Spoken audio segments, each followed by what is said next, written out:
દેશના સામાન્ય ગરીબ મધ્યમ વર્ગના લોકો, એમાં પણ ખાસ કરીને એસસી એસટી ઓબીસી માઇનોરિટીના લોકોને સામાજિક ન્યાય મળે, એની હાલની આર્થિક, શૈક્ષણિક અને સામાજિક પરિસ્થિતિઓનો ખ્યાલ આવે, નવું બજેટની ફાળવણી, યોજનાઓના નવા આયોજન માટે પણ જાતિ જનગણના જરૂરી છે.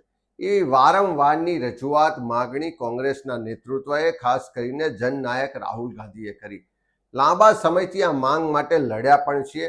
રાહુલ ગાંધીજીએ આખા ભારત જોડો યાત્રા દરમિયાન એક જ વાત કરી કે દેશના લોકોને સામાજિક ન્યાય મળવો જોઈએ. દેશના જે ગરીબ મધ્યમ વર્ગના લોકો છે, એસસી એસટી ઓબીસી માઇનોરિટીના લોકો છે, એને એની વસ્તીના પ્રમાણમાં સામાજિક, આર્થિક અને રાજકીય હિસ્સેદારી મળવી જોઈએ. એને સમાનતાનો અધિકાર મળવો જોઈએ. પણ કાયમ આ સરકાર એની હાંસી ઉડાવતા હતા, એમની મજાક ઉડાવતા હતા. પણ આજે રાહુલજીની, કોંગ્રેસની માંગણી સામે સરકારે ઝૂકવું પડ્યું અને જાતિ જનગણના કરાવવાની જાહેરાત કરવામાં આવી છે.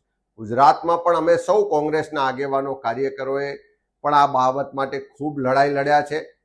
ઓજસના નામે, ઓબીસી જન અધિકાર સમિતિના નામે આખા ગુજરાતમાં અમે જાગૃતિના કાર્યક્રમો કર્યા.